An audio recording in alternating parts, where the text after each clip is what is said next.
Aos amados irmãos que assistem esse vídeo, a graça e a paz de nosso Deus e Pai e de nosso Senhor Jesus Cristo esteja presente na sua vida, esteja presente também na vida de sua família.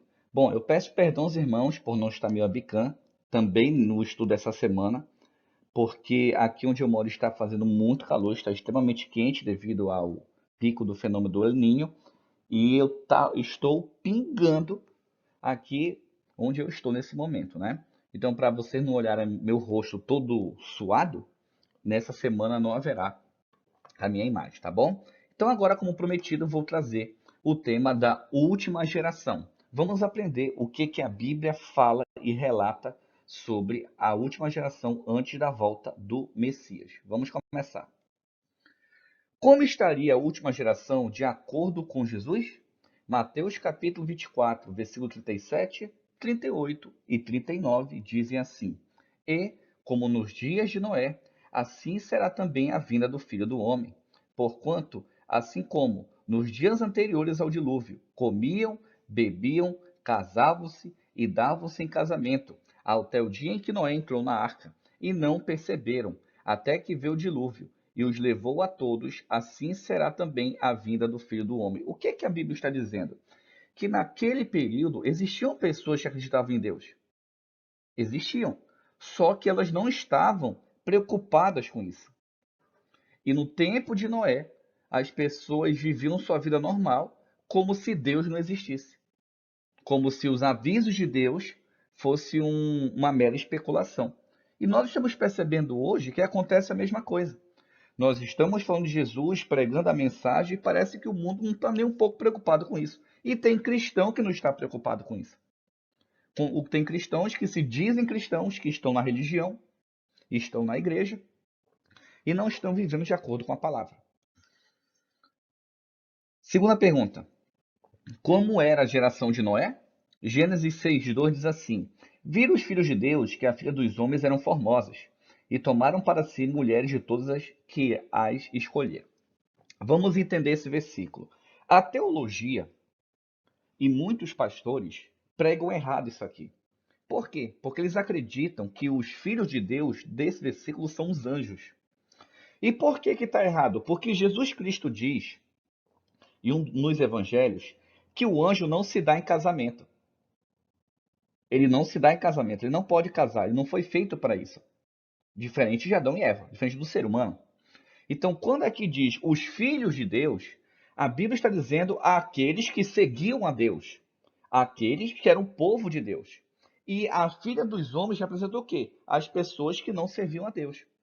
Então, no versículo de Gênesis capítulo 6, versículo 2, está dizendo que o povo de Deus daquela época se misturou com o povo que não era de Deus. É isso que está dizendo. Gênesis 6,5 continua. E viu o Senhor que a maldade do homem se multiplicara sobre a terra, e que toda a imaginação dos pensamentos de seu coração era só má continuamente. Então, o que está acontecendo? Na geração de Noé, o povo de Deus se misturou com o povo que não é de Deus. O que aconteceu com a terra? Se encheu de maldade. Se multiplicou a maldade, se multiplicou o pensamento mal, se multiplicou tudo aquilo que não agrada a Deus. E Gênesis 6,11 diz assim: A terra, porém, estava corrompida diante da face de Deus e encheu-se a terra de violência. Então, o planeta Terra ficou corrompido. O que é o planeta? Todo mundo, até os animais. Percebemos agora que os cientistas estão criando animais híbridos. Tem um ligre, metade tigre, metade leão. Então, para você ter uma ideia, entendeu? Do que está acontecendo. E a Terra se encheu de violência. Nosso planeta está ficando violento. Então, quando os filhos de Deus se juntaram com os outros povos, ficou, infelizmente, a terra ficou desse jeito. Ou seja, a prudência bíblica, o caminho de Deus, o que aconteceu? Ele foi colocado de lado. Aqui, na época de Noé, começou a aparecer o que tem hoje, a meia-verdade. Não, essa parte aqui não é assim. Não, essa parte aqui tem que ler direito porque não pode ser desse jeito. É o que está acontecendo hoje. Por isso que a Bíblia diz em Eclesiastes que não tem nada de novo debaixo dos céus. Gênesis capítulo 6, versículo 12. E viu Deus a terra, e eis que estava corrompida, porque toda a carne havia corrompido o seu caminho sobre a terra. Então o que está acontecendo? todas as pessoas da terra, todos os seres da terra, não estavam fazendo mais a vontade de Deus, estavam corrompidos. Eles não estavam mais seguindo o que era correto, não estavam mais seguindo os caminhos de Deus. Ou seja, nesse período, a verdade não era mais absoluta, era relativa. Cada um tinha a sua verdade. Por isso que ficou esse caos. Por isso que ficou esses nós. Cada um seguia o que interpretava. Mas, Gênesis 7:1 diz assim: depois disso, o Senhor a Noé: entra tu e toda a tua casa na arca, porque tenho visto que és justo diante de mim nessa geração. Então, na geração de Noé, somente Noé era justo diante de Deus. Somente Noé obedecia o que Deus mandava. Você consegue entender isso, irmãos? Lembra do que Paulo falou lá em Atos? Crê no Senhor Jesus, será salvo tu e tua casa? Vemos aqui em Gênesis que aconteceu isso. A Bíblia não diz que a família de Noé era justa. A Bíblia diz que Noé era justo. Viu como andorinha faz verão? Uma pessoa faz a diferença. Mesmo que ninguém dê valor, mas para Deus faz total diferença. E Gênesis 7:7. Noé entrou na arca, e com ele seus filhos, sua mulher, e as mulheres de seus filhos, por causa das águas do dilúvio. Então você percebe que Deus enviou o dilúvio à terra por quê? Porque o mundo estava um caos. E a Bíblia diz que próximo da volta de Jesus, o mundo seria igual ao tempo de Noé. Por isso é que tá ficando a terra está ficando estranha. A terra está ficando dessa maneira, sem ordem. Porque está escrito, é profecia. Como o apóstolo Paulo descreveu a última geração, 2 Timóteo capítulo 3, versículo 1, 2 e 3 dizem assim: sabe, porém, isto, que nos últimos dias sobrevirão tempos trabalhosos, porque haverá homens amantes de si mesmo, avarentos, presunçosos, soberbos, blasfemos, desobedientes a pais e mães, ingratos, profanos, sem afeto natural, irreconciliáveis, caluniadores, incontinentes, cruéis, sem amor para com os bons. 2 Timóteo, capítulo 3, versículo 4 e 5. Traidores, obstinados, orgulhosos, mais amigos dos deleites que amigos de Deus, tendo aparência de piedade, mas negando a eficácia dela. Destes, afasta-se. O que a Bíblia está dizendo? Que nos últimos dias as pessoas terão aparência de cristão, terão aparência de serem pessoas boas, terão aparência de serem pessoas corretas, aparência de serem pessoas espirituais, mas a Bíblia diz que elas não são. E o que está escrito? Destes, afasta-te. Nós precisamos nos afastar de todo mundo que é falso profeta, precisamos nos afastar de todo mundo que se diz cristão e não vive o que está escrito. Eu tenho que me afastar.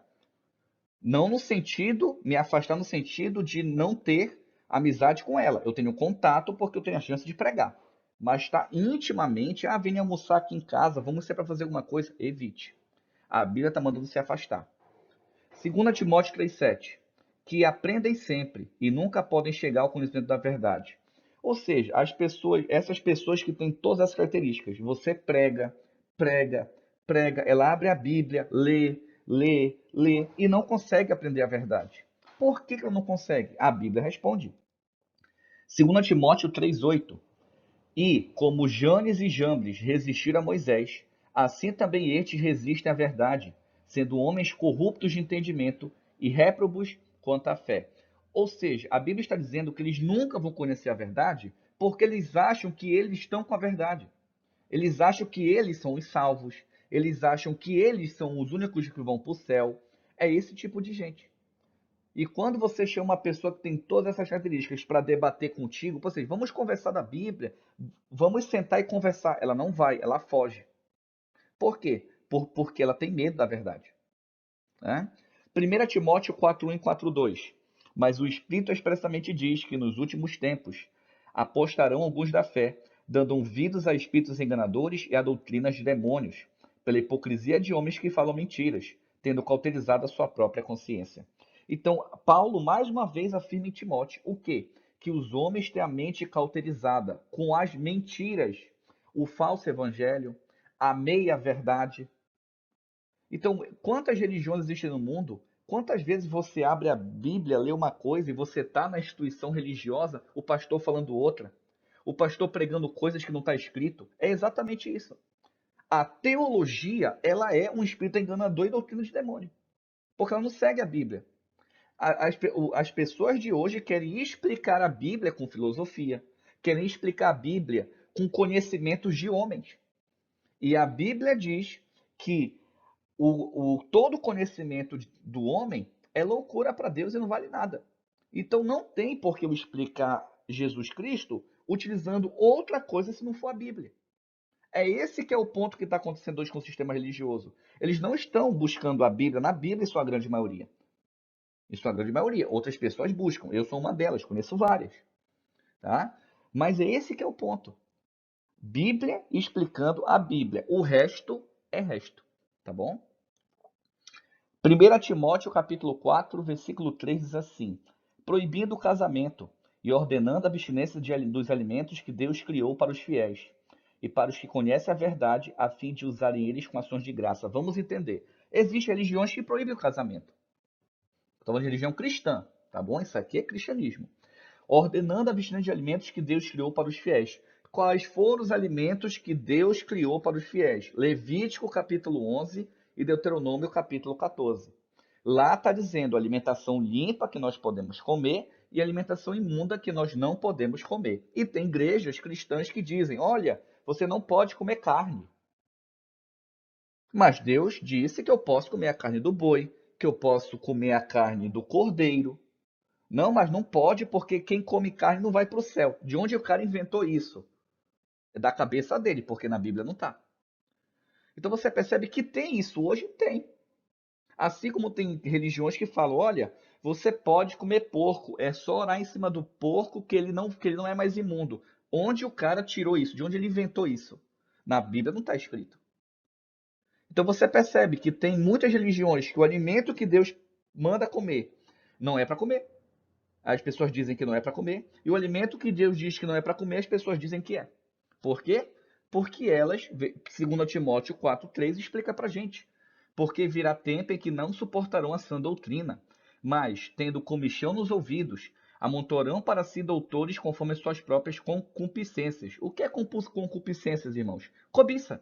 As pessoas querem líderes que pregam o que elas querem ouvir.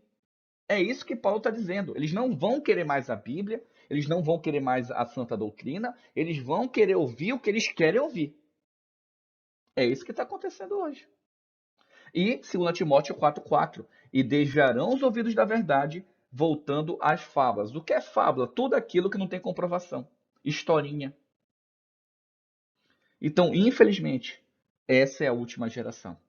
Que possamos ter compreendido mais sobre a última geração, que Deus abençoe os irmãos, um ósculo santo a todos.